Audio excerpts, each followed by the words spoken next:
Charged St. Catherine man who confessed to killing and burying a woman who was like a sister to him, charged with murder and unlawful burial.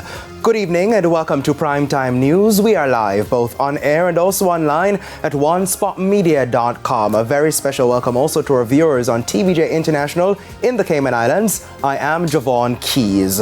Also this evening, St. Catherine Police hot on the heels of chief suspect in Commodore murders, and Clarendon Police investigate patient suspected suicide at Mapen Hospital.